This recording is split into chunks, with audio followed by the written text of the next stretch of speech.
हाँ, ये किताबें हर इंसान पढ़ता है, लेकिन आम इंसान केवल अपना करियर बनाने के लिए बुक्स पढ़ते हैं और महान इंसान अपना लाइफ बनाने के लिए ये सब बुक्स पढ़ते हैं और यहाँ से बहुत सारी चीज़ें सीख के अपने लाइफ को वो जैसा बनाना चाहते हैं वो ऐसा बना पाते हैं। लेकिन हमारा स्कूल और कॉलेज में क्या सिखाया जाता है कि यहाँ से कुछ चीज़ें पढ़ो, रट्टा लगाओ और एग्ज़ाम में जाके उसको लिख देना, जहाँ से आपको कुछ मार्क मिलेंगे और उसके बेसिस पे आपको कहीं जॉब मिलने वाला है जहाँ से कुछ पैसा कमा सकते हो। लेकिन महान इंसान लोगों का मिशन और विजन बहुत ही बड़ा होता है। अपने लाइफ के साथ साथ वो दूसरों का भी लाइफ को बदलना चाहते हैं और उसी के लिए वो बुक्स पढ़ते हैं, ना कि केवल जॉब को टारगेट करके बुक पढ़ते हैं। द बुक अल्केमिस्ट, जिनको लिखते हैं पॉल कुएल्हो ने, और मेरे साथ बने रहिए ताकि अंत में जान पाएंगे कि ये बुक इतना पॉपुलर क्यों हुआ, साथ ही इसका सबसे बेस्ट पार्ट कौन सा है और क्यों है एक शेफर्ड के बारे में जो भेड़ियाँ चराते रहता है और उसका अचानक एक सपना बन जाता है कि वो पूरा दुनिया का यात्रा करेगा, यानी वर्ल्ड टूर पर जाएगा। तो उनके पिता कहते हैं कि दो ही लोग वर्ल्ड टूर कर सकते हैं, एक वो जिनके पास ढेर सारा धन होता है और दूसरा वो जो चरवाहा होता है। हम तो अमीर नहीं है लेकिन एक चरवाहा जरूर है, तो तुम जा सकते हो। और इसी तरह उसको अपना पिताजी से परमिशन मिल जाता है और वो अपना भेड़ियों के साथ वर्ल्ड टूर पे निकल जाता है। तो ऐसे जाते जाते रास्ते में रात हो जाती है और जिसके वजह से वह एक चर्च के पास विशाल पेड़ के नीचे सो जाता है अपने भेड़ियों को वहाँ पे बांध के। तो अचानक से उनको रात में एक सपना आता है कि एक जगह है जिसका नाम है इजिप्ट, वहाँ पे एक पिरामिड है और जहाँ पे ढेर सारा खजाना है और उसको खोदने से उसको खजाना मिल जाएगा सठिया गाँव को।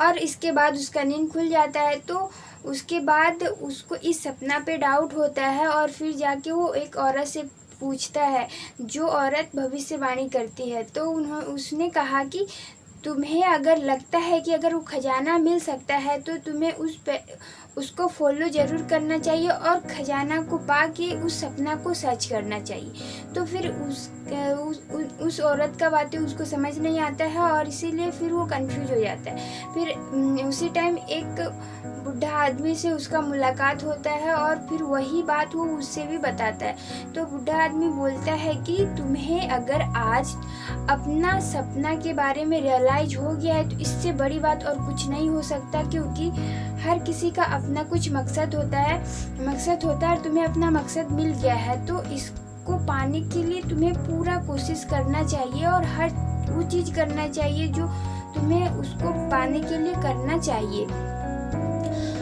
तो फिर उसको लगता है कि सठिया गाँव को कि हाँ शायद करना चाहिए। फिर बुढ़ा एक बात बताता है कि सुनो, इस चीज़ को करते समय बहुत सारी परेशानी आएंगी, मुश्किलें आएंगी, लेकिन वहाँ पे तुम्हें डरना नहीं है, डटे रहना है, तभी जाके वहाँ पहुँचोगे।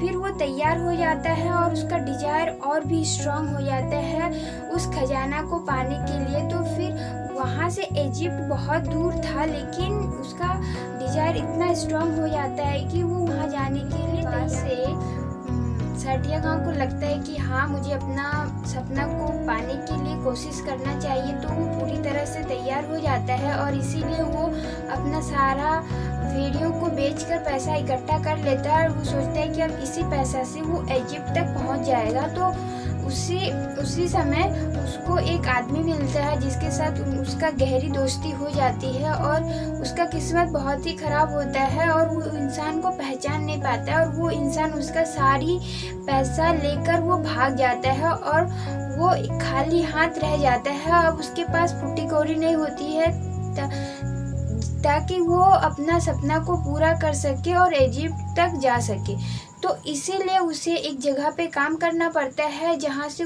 उसको पैसा मिलता है। अब एक साल उसी जगह पे पैसा के लिए वो काम करते रहता है और वो एक साल में बहुत सारा धन कमा लेता है। इतना धन कमाता है जिससे वो इजिप्ट तक आराम से पहुँच सकता है और फिर से एक साल के बाद अपना सपना को याद करता है और वो सोचता है कि नहीं मुझे इसे पूरा करना चाहिए और फिर से उसको पाने के लिए आगे बढ़ता है। तो इजिप्ट तक पहुँचने से पहले रास्ते में में एक बहुत बड़ा मरुस्थल आता है जहाँ से पार करना बहुत ही मुश्किल होता है। फिर वहाँ भी कुछ दोस्त मिलते हैं और वहाँ से जाते समय भी उसका बहुत सारे परेशानी आता है और जिसके वजह से उसका जान भी जाने वाला होता है। लेकिन उस टाइम उसका किस्मत अच्छा होता है और उसको अच्छी दोस्त मिलते हैं और वो दोस्त उसका जान बचाता है और ऐसे ही वो अपना सपना तक पहुंचता है और जाके इजिप्ट पहुंचता है पिरामिड। फिर वहां पहुंचने के बाद वो सोचता है कि अरे मुझे तो पता ही नहीं कि वो खजाना कौन सा जगह पे है, अब कहाँ कहाँ खोदे।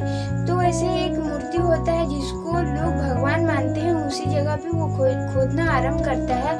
खोदते खोदते बहुत सारा समय चले जाता है, फिर भी उसको कुछ नहीं मिल पाता है। तो उसी टाइम 2 डाकू आते हैं और वो सोचते हैं कि ये यहाँ पे जरूर कुछ खजाना छुपा रहा है। तो बोलता है जो भी रखे हो सब मुझे दे दो, डाकू लोग बोलते हैं। तो फिर वो अपने सपनों के बारे में बताता है और वो क्यों खोद रहा है वो भी बताता है। तो फिर डाकू को विश्वास हो जाता है कि हाँ शायद इसीलिए अपना सब कुछ छोड़ के यहाँ आया खोदने के लिए। तो फिर उस डाकू में से एक डाकू बोलता है अरे तू तो बहुत ही भगवा निकला, मुझे भी ऐसे एक बार सपना आया था कि एक चर्च के पास एक बहुत बड़ा विशाल है जहाँ पे एक भेड़ चराने वाला आदमी सोता है अपना भेड़ियों को बांध के, उसके नीचे खजाना है। मैं तो नहीं गया अपना सब कुछ छोड़ के, तू बहुत ही गधा और भगवा है इसीलिए अपना सब कुछ छोड़ के यहाँ आया है। तो उसी टाइम उस आदमी को मिल जाता है अपना खजाना का चाबी। तो साठिया गांव को पता चल जाता है कि अब वो खजाना क्यों है। तो अभी आप सबको पता चल गया होगा कि यहाँ तक आने का मकसद क्या था, कि यहाँ पर आने से उस डाकू से ही उसको पता चलता कि उसका खजाना कहाँ पर छुपा हुआ है। अब फिर से वहीं रिटर्न होता है और वहीं पे जाके खजाना मतलब मिट्टी खोदने लगता है। तो वहीं से वो खजाना निकलता है और वो अपना सपना को पा लेता है। और यही जर्नी में आते आते जब वो वर्ल्ड टूर कर रहा था और ये सपना को पाने के लिए जो भी चीज़ें कर रहा था, उसी टाइम एक अनजान लड़की से उससे प्यार हो जाता है। एक नॉवेल है, हर नॉवेल में छोटा सा प्रेम कहानी होता है और इसमें भी था। और फिर वो खजाना पाने के बाद बहुत अमीर बन जाता है और फिर उसी लड़की से शादी करके वो अपना लाइफ बहुत अच्छी तरीका से बिताने लगता है। तो जानने की कि द बुक अल्केमिस्ट इतना पॉपुलर क्यों हुआ और पूरा वर्ल्ड में फेमस क्यों हुआ, तो इसका एक ही वजह है कि एक छोटा सा सपना को भी एक बड़ा रूप दे सकते हैं और ये हर इंसान के अंदर उम्मीद जगाता है। ये बुक ये नहीं कहता कि अगर तुम्हें कुछ बड़ा करना है तो तुम्हें डिग्री चाहिए, कोई बड़ा सेटअप चाहिए, कुछ बड़ा करना है, नहीं। छोटा सा चीज़, छोटी सी जगह से भी तुम बहुत बड़ा चीज़ कर सकते हो। तुम जो भी करना चाहते हो वो कर सकते हो।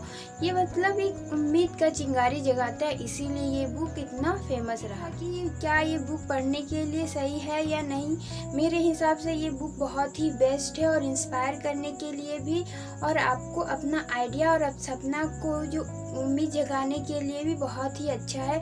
इसको पढ़ने से बहुत कुछ सीख सकते हैं और बहुत कुछ मिल सकता है जिससे आप अपना सपना पा सकते हैं।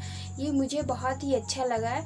आप फिजिकल कॉपी पढ़ सकते हैं या ई कॉपी पढ़ सकते हैं। मुझे फिजिकल कॉपी पढ़ने में बहुत अच्छा लगता है। बाकी अभी मेरे पास फिजिकल कॉपी नहीं है, इसीलिए मैंने इसका ई बुक्स और ऑडियो बुक्स मैंने पढ़ा।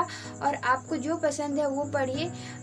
ई बुक्स सस्ते पड़ेंगे और फिजिकल कॉपी थोड़ा महंगे हैं।